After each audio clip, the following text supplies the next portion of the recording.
What's up, guys? Welcome back to another episode of Rawstocks. This is Rustic.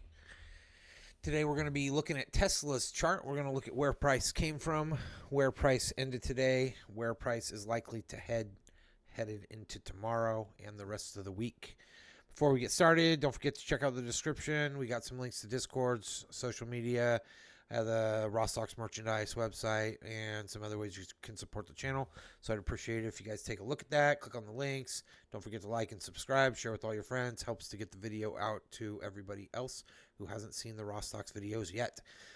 So on the screen, I want to start off with the silver bullet, and then we'll look at the higher time frames and see if we can anticipate where price is going. But I want to start with the silver bullet because that's something we've been focusing on lately. I want to show you guys how it has been working with Tesla. We've been looking at it the last couple days. Had 2 silver bullet entries during the AM session today, and I want to show you that because it makes a mess on the higher time frame charts when I still have it on. And so after I explain the silver bullet on the 1 minute, then I will go ahead and delete these things so that we can look at the higher time frame charts. So silver bullet time macro, what I use for indicator is called FX Market Sessions by Boitoki, Boitoki, FX Market Sessions. Okay, that's the indicator. I want to show you what it looks like. Pull up the indicator here. Okay, I got mine set to New York time, GMT -5. I have only session 1 on, silver bullet. My boxes are black. That time frame is between 10 and 11 o'clock. That's the silver bullet macro. Don't care about the other sessions. Don't care about the other information. You can mess with it if you want. You can set other time macros. I'm only looking at the silver bullet right now.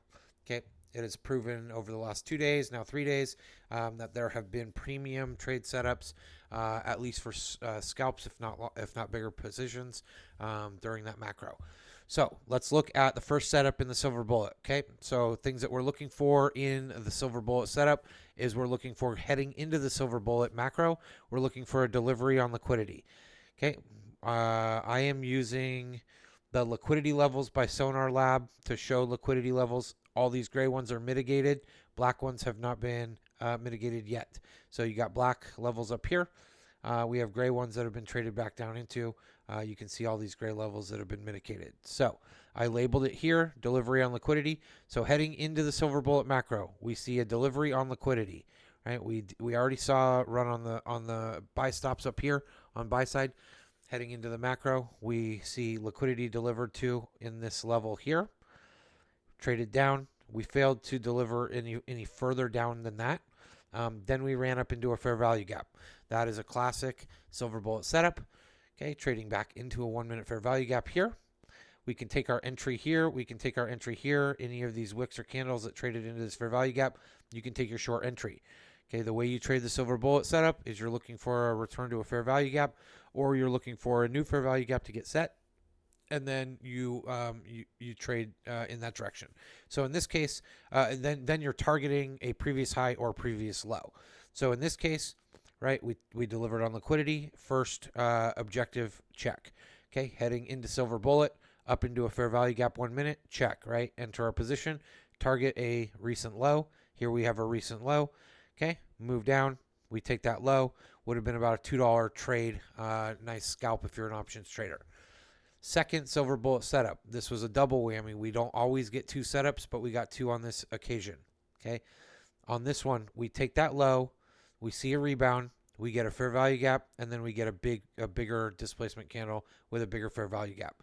Okay, that is definitely what we want to see in a reversal setup. And so we saw that that displacement candle. You could enter in this confirmation candle here, or enter in any of these. You could wait to see if it traded down into it. It didn't. Sometimes we do see price come up, trade back down into that fair value gap, run. In this case, it just ran. So it would have been tight to get an entry because these are 1 minute candles. But you would have seen in this candle here, confirmation of the fair value gap. Then we got 1, 2, 3, where it just kind of trades without exploding. And then from there, it just ripped up. So you could have entered or tried to enter there. Then we're looking at our standard deviations, right? I've talked about this the last couple of days. We're looking for between 5 and 10 standard deviations. We're also targeting a previous high. Our previous high comes in a little bit under 7.5 standard deviations. Okay, but we're at minimum looking for 5 standard deviations. We see our lines right here. I've boxed out 5 to 10. Oh, look at that. Hit 10 standard deviations. Also hit 10 standard deviations yesterday if you were willing to wait out the trade. Hit it a lot faster today than it did yesterday, but still hit 10 standard deviations. Minimum target 5 standard deviations right here, which would have been above this high, but we'd be targeting first this high, second this high. Okay, but we'd say if this high here is lower than 5 standard deviations, we're looking for 5 standard deviations. Okay, that would be our minimum objective, 5 right there. Okay, next objective would have been targeting this previous high. We took that, again, right under 7.5 standard deviations. Then we hit the full 10. So if you're patient enough, you got a slam dunk trade there. Entering in the fair value gap or in and around the 235 to 236 mark, riding it all the way up to almost 241 if you held for the full 10 standard deviations. That would have been an awesome trade if you got it. I was at work, didn't get into it. Was calling out this early silver bullet setup right here in the Discords. And so if you're not following along on the Rawstocks Discord, go ahead and find the link in the description below. Love to have you there. It's free to join. There is a premium section that has callouts. Very cheap to join that. It's only $10 a month to get my personalized callouts. But if you just want to join the free for the community, there's a lot of trade ideas going along. A lot of people talking about smart money concepts, and I share a lot of free education that's related to smart money concepts. You can also find me hanging in the Traders Helping Traders Discord as well, where I share a lot of similar information. Also free to join. Also has a premium membership that has a lot more than what the Rawstocks Discord has as far as value, but also costs a little bit more money. So both of those links are in the descriptions below. So I'm going to go ahead and take off the silver bullet setup. Just wanted to make sure you guys see again. Had a nice two different setups in the silver bullet time macro. I'm going to remove that now, and then let's look at the higher time frame charts. So things we were talking about yesterday. We have this resistance trend line right here. During the day, we did not take it. As we look in other charts and other time frames that have the extended trading hours turned on, we've taken that resistance level. Now, if we continue to trade up through after hours and into our pre-market tomorrow, we might open, if you don't use extended trading hours, we might open over this gap. We might just straight up gap over this resistance line, potentially backtest it, but doesn't have to. We'd be looking for a run up even higher from there. Okay, we could even come up to 269 if we were testing the previous month high. There are some other targets. We got liquidity levels at 257. We also have there's an unbalanced price range on a 15-minute chart, so I'll look at that when we get to it. But there are some targets up above. So if we gap this level, I want to show you the RSI on the daily. Look at that, primed to make a run. Okay, when we saw something like that back here, right, we were trading up, right? Similar RSI to this, boom, just straight up launched off of it. I'd say the structure is a little bit different, but kind of the same here. And then we just, shot off. So maybe we do something like that, right? RSI is primed. Could see this just boom, boom, boom, like a couple 3 days in a row. We got Cybertruck news coming out. This does start to look incredibly bullish. If we don't have a massive sell-off candle tomorrow, I think this thing's going to just rip face. Like I said, potentially up to 270. So watch out. But that could be totally negated if we just sell off into pre-market and then we get a nice down day. Maybe an engulfing bearish candle would take all that gains back, right, into Cybertruck, sell off from there. Possible, right? We're right above equilibrium. We came from premium. We never made it down to discount. So I've been honestly watching for a return to discount to some extent, and we haven't got there. But the market seems incredibly strong right now. The fact that we did come right up to that level, closed right at that level, set some equal highs. It is fairly bullish looking. That would be also a break of structure if we clear that. And so we'll be watching that very closely. Okay, we also have this resistance line that came from a different time frame, but you can see we're still respecting it. We've come down, we've bounced it, we've come down, we've tested it, right? And now we're going to run off, and then we'll probably come back down and test it again. Potentially, when we come back down, we might break it. So let's look at another time frame. We got the 4-hour chart. 4-hour chart shows, again, this trend line here. 4-hour chart with the extended hours shows us breaking over by a little bit. That could be a false break. We're not sure yet. RSI on the 4-hour chart looks like it could be setting up for divergence. Okay, higher high, lower high on the RSI. Potentially pop up at the resistance line, make it seem like we're going to run. We got to break a structure here. Okay, we got to change a character back here. We got to break a structure, and we got to break a structure. So that's 2 breaks of structures. Typically, we have the second break of structure, and then we see the reversal come shortly after that. So if you're looking at this chart too, even though we have potential divergence setting up, we also have our premium and we have a swing order block that's up here right around the targets that I was saying, around 268, 269, maybe even 270, right? That order block starts at 262. So we could easily see this thing run up into this order block, run up into premium zone, run up into the previous month high, test it, right? Come back down, see if it wants to hold or and then continue to rally, or see if it wants to break down from there. So we'll be watching that as well. This is the 4-hour chart. Again, main thing we're watching, does RSI blow through this? Does it curl back over, create divergence, and then give us our top and then roll back over? We'll be watching for that as well. When we drop down into the 1-hour chart, the 1-hour chart shows a little bit better where that trend line originally came from. It's a little wonky right here. Let me adjust it slightly. So we got that trend line, and then we had a more aggressive trend line if you took these bottoms like that. But again, you can see we've broken over during extended trading session on the 1-hour time frame. Let's zoom in a little bit. We also broke out of this wedge that had developed right here with a clear breakout. We got a 1-hour fair value gap. We know that's magnetic. So if you want to throw that on your chart, I have my fair value gaps only set right now to 1 hour because I trade 1 minute time frame. So I'm watching 1 hour, 15-minute fair value gaps.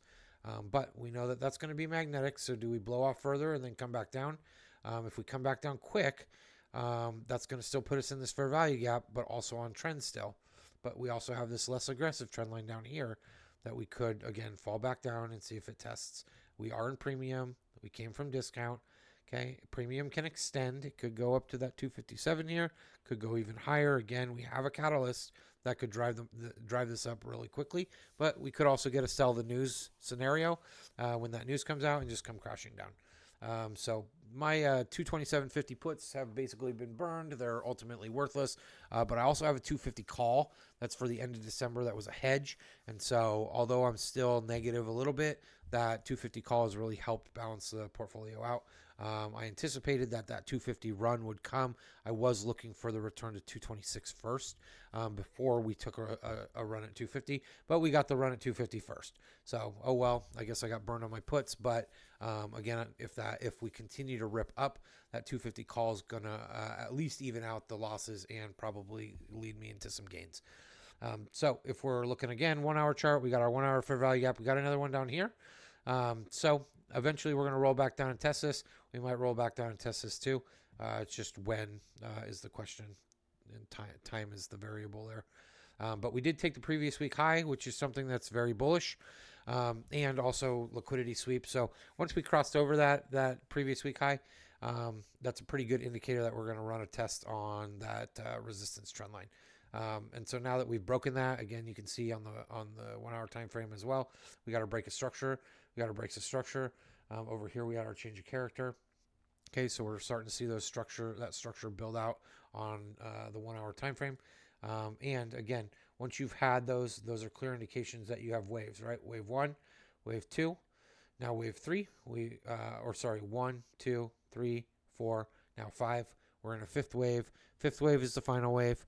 And so we should see after, the 5th wave completes, and who knows when that'll be, but we should see a correction at that point that will bring us deeper, probably back into the equilibrium of this entire move. So we'll be watching for that as well, for a top to develop. It'll look like a daily market maker sell model is what we'll be watching for. That'll be a good long-term short entry if we see something like that. Drop down into the 15-minute. Again, we have our 1-hour fair value gaps.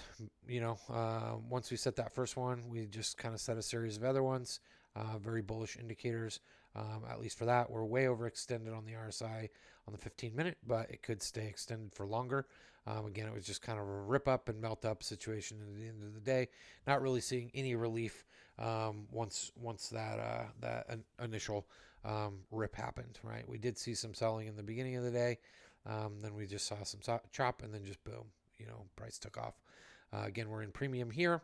We know that these fair value gaps are going to be magnetic, so eventually price is going to come back down. Again, better picture here of our slight breakthrough during the after hours trading over that resistance line.